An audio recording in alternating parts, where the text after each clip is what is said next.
estem una altra setmana en Calidoscopi, avui estem amb Lohengrin, ell no és de Sueca, però treballes així en Sueca i vius en Sueca des de fa 9 anys. Treballes a la Granja Rosera, eres biòleg, no? També, a part de ser biòleg, eres càtar, no? I ves a parlar-nos del nuevo humanismo. I la primera pregunta és, què és això del nuevo humanismo? Perquè jo ho he buscat en la Wikipedia i no ho acaba d'entendre molt bé, no? Está un poco claro, pero m'agradaria que nos lo explicares mejor. Las religiones monoteístas tradicionalmente han considerado que Dios es todo y el hombre es nada. O sea, en el Génesis dicen que el hombre fue creado del barro, del polvo, y San Agustín decía que el alma humana fue creada de la nada. Entonces, luego vemos que en la Edad Media, por ejemplo, las cruzadas y la Inquisición muestran un gran desprecio al hombre, gran desprecio a la vida humana. Después, a partir del Renacimiento, con Erasmo de Rotterdam, y sobre todo en el siglo XVIII, con la Ilustración, surge el humanismo, en donde una visión del mundo donde el hombre está en el centro. Pero en la Ilustración, los enciclopedistas, Voltaire, Diderot, Rousseau, eran ateos en general. Entonces se pasa al otro extremo del monoteísmo, que es Dios no es nada y el hombre es todo. Entonces, después en el siglo XIX ya tenemos un gran desarrollo de la ciencia, el materialismo, la teoría de la evolución por selección natural de Darwin, en la cual el hombre desciende del mono y hay una lucha en donde sobrevive el más fuerte. Esto se llevó al terreno social. Entonces, por ejemplo, el capitalismo fue justificado por esa competencia, entre comillas, natural. Y Creieu que el capitalisme està un poc justificat per la teoria de Darwin, ¿no? Per la teoria del més fort, ¿no? La ley de la selva que diuen, ¿no? Sí, entonces el siglo XX fue caracterizado por un materialismo, también como el siglo XIX, en forma de capitalismo y de comunismo. Aunque sean extremos, realmente el espíritu es materialista en las dos. Y a finales del siglo XIX, Nietzsche hablaba del superhombre, la bestia rubia. Entonces, para él había que liberarse de todo prejuicio y la libertad es hacer lo que quieras sin importarte el prójimo, no tener remordimientos de conciencia. No tener empatía, ¿no? Respecto a los altres. Con lo cual, ahora mismo se ha llegado, en el siglo XX, por supuesto, con las guerras mundiales, los campos de concentración que empezaron con el Gulag de Stalin en Rusia, vemos cómo el mal se desenmascara, ya no se disfraza de religión como en las cruzadas y en la Inquisición, sino que es hacer sufrir al hombre por el mero hecho de ser hombre. Con lo cual tenemos una deshumanización. Y ahora mismo la deshumanización ya tiene, digamos, categoría casi filosófica. Se está demostrando, por ejemplo, en el atentado que hizo en Noruega Breivik, donde fue capaz de matar a casi 80 personas, adolescentes, que no eran ni siquiera la meta del movimiento fascista al que pertenece, y esto lo realizó gracias a que estuvo 2 años en internet con un programa de ordenador aprendiendo a hacer callar en él mismo la voz de la conciencia, los remordimientos, el amor al prójimo.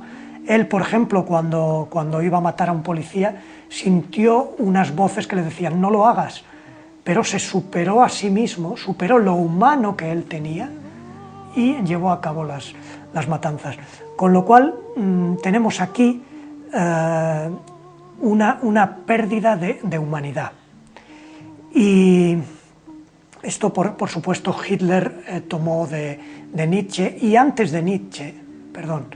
En la época de Nietzsche también hubo unos científicos americanos que quisieron implantar la eugenesia, que es una mejora biológica del ser humano.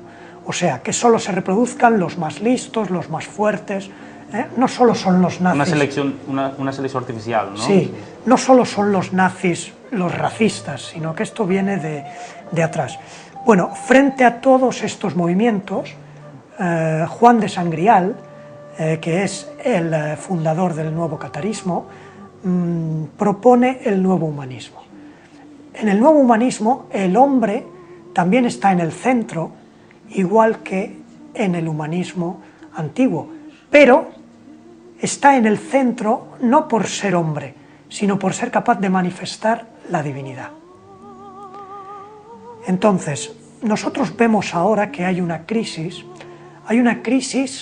en la sociedad occidental, y esta crisis es debida al egoísmo materialista. Esta crisis se manifiesta en España, particularmente, porque además de esto, España ha perdido su arquetipo. ¿Cuál es el arquetipo de España? Pues en España, sobre todo en el sur de España, nosotros consideramos que formaba parte de la Atlántida, ese continente perdido. Sí, el sur de España. Sabes que en Tartesos, esa civilización que hay en Cádiz, se han encontrado restos, incluso en el mar se han encontrado arqueológicamente algunos restos, pero creemos que en Murcia también. Ya sabes que en Almería está la cultura megalítica del Algar, y nosotros pensamos que la Atlántida fue una civilización donde la gente, en vez de comunicarse con el lenguaje escrito, tenían una verdadera fraternidad, un verdadero amor entre ellos, una sociedad armoniosa. Y después el arquetipo de España también se manifestó con los cartagineses. El imperio, por llamarlo de alguna manera, no era un imperio como el de Roma, pero Cartago tenía ciudades en España.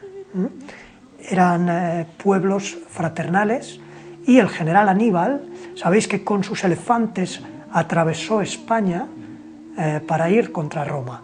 Roma, que era en aquella época un imperio cruel. Y después el arquetipo de España lo podemos ver cuando vinieron los árabes en la Edad Media, sobre todo en el Califato de Córdoba con Abderramán III. Ya sabéis que los árabes trajeron aquí el arroz y la naranja, algo que en Valencia es muy importante, y durante una temporada hubo aquí una sociedad tolerante entre musulmanes, cristianos, judíos, igual que contemporáneamente la hubo en el sur de Francia, en Occitania, con los cátaros, donde católicos, cátaros y judíos, y también algunos musulmanes, convivían en armonía, con una tolerancia religiosa que fue aplastada con las cruzadas de los papas, tanto contra los árabes en España como contra los cátaros. Realmente los árabes no conquistaron por las armas la península ibérica. Nosotros consideramos, históricamente se sabe que un conde visigodo llamó en su ayuda a los árabes del norte de África, y realmente en 7 años la península estuvo bajo su dominio, o sea que realmente poca violencia pudo haber, realmente el pueblo estaba a favor de eso. Pero seguimos hablando del arquetipo de España. Entonces, ahora mismo España debería recuperar su arquetipo, y nosotros con el nuevo humanismo queremos recuperar las cualidades humanas de la bondad, de la sabiduría, de la misericordia, de la ayuda al prójimo. Una nueva civilización, creemos que llegará pronto, una nueva civilización que no esté basada en unas profesiones asalariadas, sino en hacer trabajos mutuamente sin beneficio monetario, sino una sociedad solidaria. Pero nosotros creemos que la verdadera democracia, por ejemplo, los cátaros en la Edad Media ya instauraron una pequeña democracia. Allí el feudalismo era más libre que en otras partes y la mujer estaba más considerada. Pero creemos que la verdadera democracia, para que dure y para que no sea un instrumento del capitalismo o de otro sistema social, debe estar fundada en la espiritualidad. La espiritualidad se distingue de la religión por su universalidad. Por ejemplo, nosotros pensamos, junto a un maestro zen que lo dijo, que el cristianismo, el verdadero cristianismo y el verdadero budismo son las dos alas del pájaro de la espiritualidad universal. Pero para eso hay que encontrar la esencia del cristianismo, que nosotros consideramos que es el catarismo, y la esencia del budismo. En què se diferencia el catarisme del cristianisme? No? Perquè vosaltres, per exemple, cregueu, els càtars, que Jesucrist va tindre descendència, ¿no? A María Magdalena. Sí, bueno, fundamentalmente se diferencia en que los cátaros no consideraban ni consideramos que el Dios del Antiguo Testamento, o sea, Yahvé, sea un Dios de amor. Nosotros consideramos que es un Dios guerrero y que no es el Padre de Cristo. Nosotros consideramos que el Padre de Cristo es el Padre del puro amor, que en el Antiguo Testamento se llama el Altísimo. Entonces, nosotros consideramos que Cristo tuvo descendencia con María Magdalena, pero no por relaciones físicas, sino por concepción inmaculada, como el propio nacimiento de Cristo, ¿no? De Cristo. Entonces, después de que Cristo dejó su cuerpo, entonces María Magdalena, con una gota de sangre de Cristo en el grial, concibió una dinastía que ha tenido varios reyes europeos y entre los cátaros también tuvo algunos nobles. Y ahora mismo el fundador del nuevo catarismo, que es Juan de Sangrial, él pertenece a esa dinastía. Y también pertenecía el último zar de Rusia, Mijaíl. Mijaíl era el hermano pequeño del zar Nicolás II. Y él fue fusilado, bueno, recibió un atentado por los bolcheviques, pero sobrevivió. Y se hizo monje con otra identidad. En 1925 lo encarcelaron en el Gulag y estuvo 39 años, donde realmente se manifestó Cristo. Él murió y resucitó, sufrió torturas, pero ayudó a miles de presos a espiritualizarse. Entonces el Gulag no es solo la visión pesimista de Alexander Solzhenitsyn, todo el sufrimiento que hubo allí en los campos de concentración, sino que también hubo una esperanza. Y estos zares, últimos zares de Rusia, pertenecían a esa dinastía de Esposín, igual que Juan de Sangrial.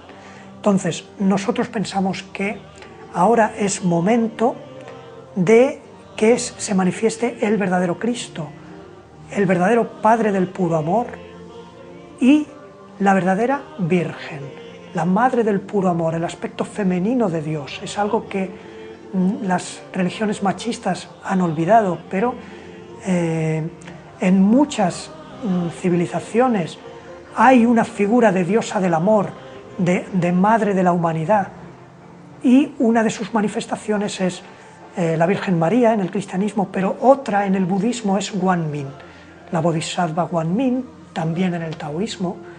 En México, por ejemplo, Tonantzin, los indígenas, esta diosa, antes de que degeneraran las religiones y se tergiversaran, ha habido esta figura. Després, a part de la dinastia de Cristo, no, hi ha altres diferències en el cristianisme, ¿no? Respecte al catarisme, ¿no? Como por ejemplo. Sí, entonces, habíamos dicho, lo principal es creer en otro Dios. La figura de Cristo, por ejemplo, nosotros no creemos que Cristo muriera en la cruz. Nosotros creemos que Cristo en el jardín de Getsemaní se transubstanció, toda su sangre, se dice en el Evangelio que sudó sangre, toda su sangre la depositó en el grial y se la transubstanció. Y desde entonces, por eso los cátaros daban y damos una importancia tan grande al grial. El grial como recipiente de la sangre de Cristo, y no solo eso, sino que los mártires después de Cristo han añadido con su última gota, al morir, la esencia de su alma se devuelve al cáliz del grial para que la humanidad vuelva a ser una. Y en el cáliz del grial está el verdadero amor, no el amor de pareja, ni el amor entre padres e hijos terrenal, sino el amor de corazón a corazón, donde no importa la distancia, donde la mente no se para. Y en el camino cátaro se puede llegar a abrir el corazón espiritual. No hablamos de abrir chakras, hablamos de abrir unos cuerpos solares donde se manifiesta la divinidad y donde se puede amar al prójimo. Y con esta base es como la nueva civilización podrá ser duradera con una verdadera fraternidad. A mi m'agradaria saber, perquè, per exemple, els cristians creuen pues, això, que Cristo va morir en la creu, vosaltres no ho cregueu, però ells, per exemple, tenen l'Evangeli que ho conta, però vosaltres quines proves teniu, quines proves teniu de que va tenir descendència o de que no va morir en la creu? ¿Teniu algún fundamento? Bueno, existen evangelios apócrifos, evangelios que el canon católico no aceptó, pero que los gnósticos aceptaron. Pero los gnósticos fueron perseguidos. Los gnósticos, ya en los primeros siglos del cristianismo, hablaron de que Cristo vino a liberarnos de lo que ellos llamaban los arcontes planetarios, los arcontes del destino. ¿Qué significa esto? Y ellos decían que su jefe, tenía un jefe. Esto significa, según nuestra consideración y la de los gnósticos, el Dios del Antiguo Testamento, que es el Dios que trae la ley, no el amor, la ley, es el responsable también del karma, lo que llaman los orientales el destino del que no te puedes escapar. Entonces los signos del zodiaco serían los que nos transmiten un carácter que nos es muy difícil superar. Los planetas, las influencias de los planetas, las influencias de la luna, envuelven en una cáscara la Tierra y nos envuelven en una cáscara a nosotros mismos. Entonces, Cristo, según los gnósticos, vino para liberarnos de eso. Y él llamaba Yaldabaoth en esos evangelios era el nombre de Yahvé. Entonces, liberándonos de esos condicionamientos que son astrales, llegamos al sol espiritual, porque nuestra alma, nuestra verdadera alma inmortal, es la que pertenece a esas esferas y la que realmente brilla con el corazón en el corazón de los demás. Eso es por hablar de los evangelios de los gnósticos, y hay un evangelio de María Magdalena. Por supuesto no tenemos pruebas científicas de la descendencia de Cristo ni de nuestras ideas religiosas, pero están estos documentos y también documentos cátaros que hablan sobre estos temes. Després, si, per exemple, les esglésies dels catòlics, si tenen esglésies, però els càtars, així en Sueca, se reuniu, si algú vol formar-se, si algú vol fer-se càtar o vol participar en el nou humanisme, no? Que és el que hauria de fer. Nos reunimos, pero no en Sueca. Nos reunimos en Chiva. Tenemos una comunidad en Chiva. No tenemos templos porque desde que Cristo se transubstanció en el Grial, Cristo, una de sus misiones fue abolir los templos. Él dijo: destruid este templo y en 3 días yo lo reconstruiré. Y además, cuando en el Evangelio se dice que cuando él murió se rasgó la cortina del templo. Entonces, él estaba contra los fariseos y él decía: cuando queráis rezar, cerrad la puerta de vuestra habitación y rezad por dentro a vuestro Padre.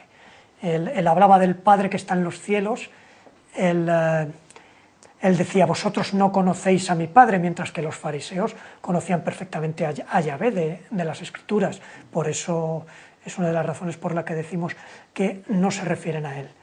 Pero nos reunimos, por supuesto, tenemos nuestras prácticas espirituales sin necesidad de templos. En Sueca hi ha més càtars? No, en Sueca creo que soy el único.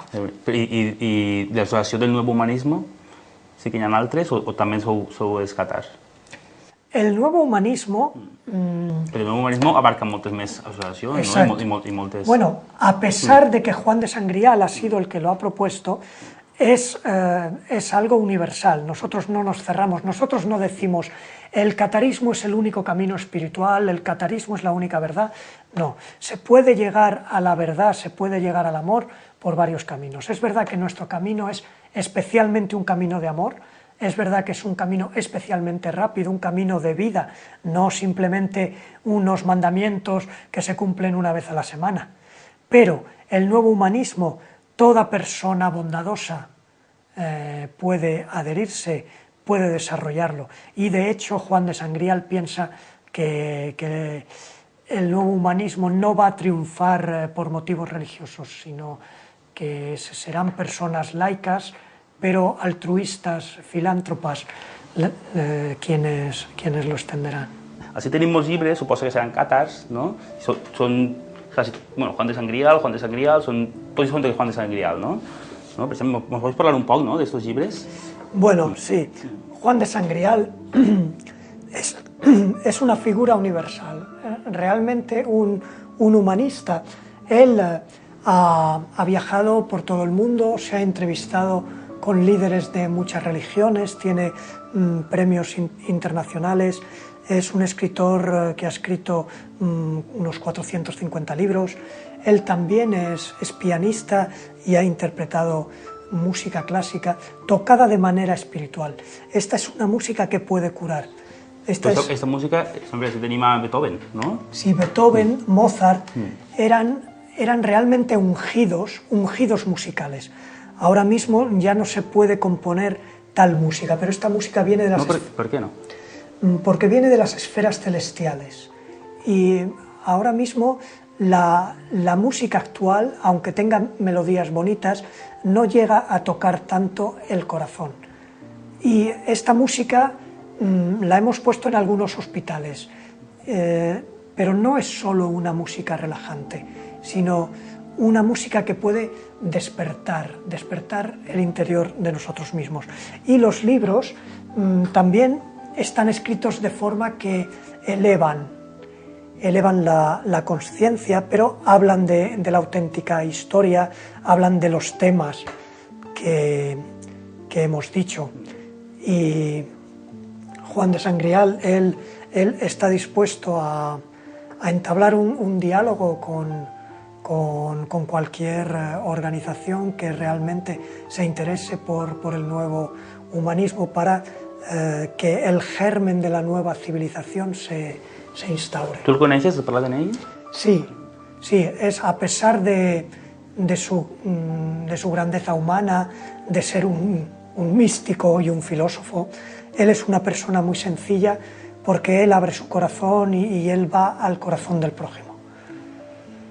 Moltes gràcies, Lohengrin, per obrir-nos les portes de ta casa i explicar-nos el nuevo humanismo i el catarisme, no? Perquè són coses que la gent de Sueca i jo, per exemple, desconeixem completament, no? Perquè no formen molta part de la nostra cultura, no ens han explicat de xicotets, entonces no ho tenim, no? I tenim que vindre a contar-nos que hi ha altres maneres de viure la espiritualitat, no només la que ens han ensenyat, no? Gracias a vosotros, y quería deciros que tenemos una página web, www.loscátaros.org, y un teléfono de contacto 677-928-571. Moltes gràcies també als espectadors per acompanyar-nos i esperem veure-vos la setmana que ve.